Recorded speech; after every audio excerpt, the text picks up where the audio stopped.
ආයිබාන් යාළුවනේ මගේ YouTube channel එකට ඔයාලා සාදරයෙන් පිළිගන්නවා. ඉතින් අද අපි ඇවිල්ලා ඉන්නේ මගේ ප්‍රීම හොට් ඩ්‍රැගන් දාපු පොලි ටනල් එකට. ඉතින් මේ ටනල් එක ගැන විස්තර ඔයාලා දන්නවා. මම දන්නේ නැති කට්ටියට කියන්නම් අද වීඩියෝ එකට ආවා නම් ඒගොල්ලන්ට මම කියන්නම් දැනගන්න මේක වර්ගඩි 2000 හරිතාගාරයක්. ඒ වගේම මේකට අපි පැල 220ක් දාලා තියෙනවා. අපි naimiris වලට පරතරයක් දෙන්න ඕන හින්දා තමයි මේ අඩු පැල ප්‍රමාණයක් දාලා තියෙන්නේ.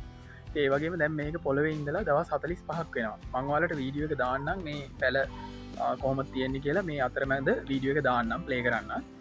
ඉතින් අපි දැන් මේකට අවශ්‍ය පොහොර වර්ග සියල්ලම දීගෙන තමයි එන්නේ. ඒ වගේම දැන් ඔයාලට මම පොහොර වර්ග කොහොමද දෙන්නේ කියලා මම වීඩියෝ එකක් දාලා තියෙනවා. ඉතින් ඒක ගැන ඒ වීඩියෝ එක ගැන විස්තර මම ලින්ක් එකේ දාන්නම් පල්ලෙහා.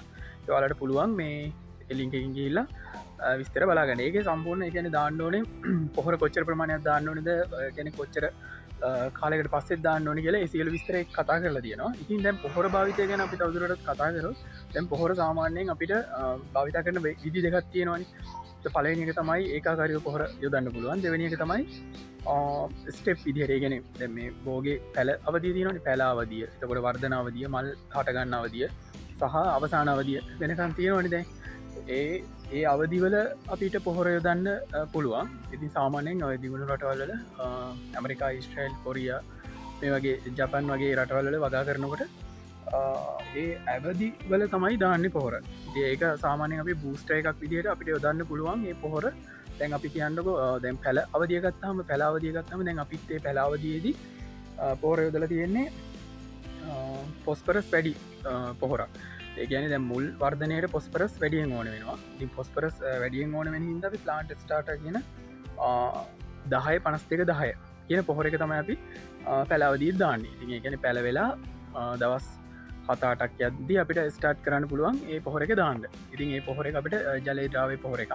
අපිට මුලට ස්ප්‍රේ කරන්නත් පුළුවන්, නැත්නම් අපිට පුළුවන් මේ පත්‍රවලට ස්ප්‍රේ කරන්න පැලවල. ඉතින් ඒක සාන්ද්‍රණයත් එක්ක මම කියලා තියෙනවා මගේ වීඩියෝ එකේ. ඒක ඔයාලට බලන්න පුළුවන්. ඉතින් අපි දැන් මේවට එම ස්ප්‍රේ කරගෙන තමයි එන්නේ. ඉතින් ඒ හින්දා තමයි මේ වර්ධනයක් දවස් 45 වෙනකොට සාමාන්‍යයෙන් දැන් මේ වගේ කරල් ඇවිල්ලක් තියෙනවා දවස් 45 වෙනකොට.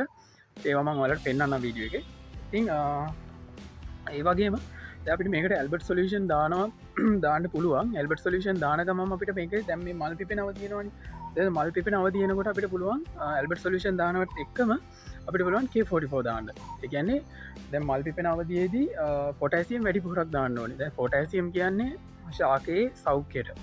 කියන්නේ ශාකය සෞඛ්‍ය ආරක්ෂිතව තියාගන්න පොටෑසියම් වල රෝයි වැදගත් වෙනවා. ඉතින් අපිට එහෙනම් පොටෑසියම් බහුල පොහොරක් දාන්න පුළුවන් K44 වගේ. ඒක අපිට ඇල්බර්ට් සොලියුෂන් එකම පාවිච්චි කරන්න පුළුවන්. ඉතින් එහෙම යොදනවා නම් ඒක සාමාන්‍යයෙන් ශාකයේ බූස්ටර් එකක් වගේ. ඒ කියන්නේ අපිට මේ මල් පිපීම වර්ධනය කරගන්න පුළුවන්. ඒ වගේම දැන් ගත්තොත් අපි කැල්සියම් කියන්නේ ඒ වගේම එකක් තමයි.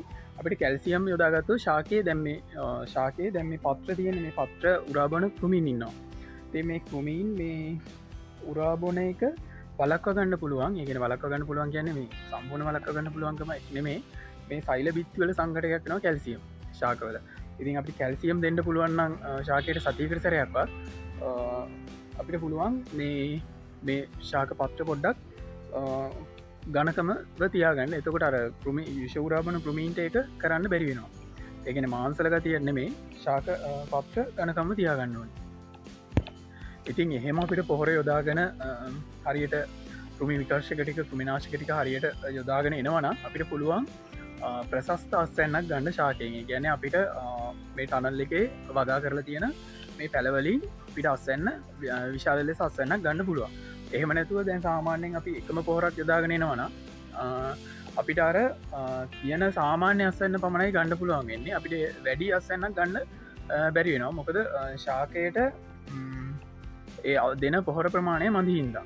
ඉතින් අපිට පුළුවන් නම් ඒ කාබනිකව හෝ රසායනිකව, ඉතින් අපි රසායනිකව සහ කාබනිකව දෙකම යන හින්දා අපිට පුළුවන් සාමාන්‍යයෙන් ඒ කියන්නේ අඩු කරලා පොහොර භාවිතා කරන්න පුළුවන්. ඒතකොට දැන් පොහොර දෙනකොට එකපාර පොහොර අපිට මේකට යොදන්නේ නැහැ. පොහොර යොදන්නේ සාමාන්‍යයෙන් සුළු ප්‍රමාණ වලින්. එතකොට තමයි ශාකයක් උරාගන්නේ. මොකද එකපාරම පොහොර යදුවාම ශාකෙට උරා ගන්න බෑ ඒක. ඒ නිසා ඒක නිකන් අපතේ අනේක විතරයි වෙන්නේ. ඒක සුළු ප්‍රමාණ වලින් අපිට පොහොර යොදන්න පුළුවන්. ඉතිං මංවලට දැම් මේ වීඩියෝ එක දාන්නම් මේ කොහොමද අපේ පැල තියෙන විදිිය ඉතින් සියලු දැනට තෙරුවන් කරනයි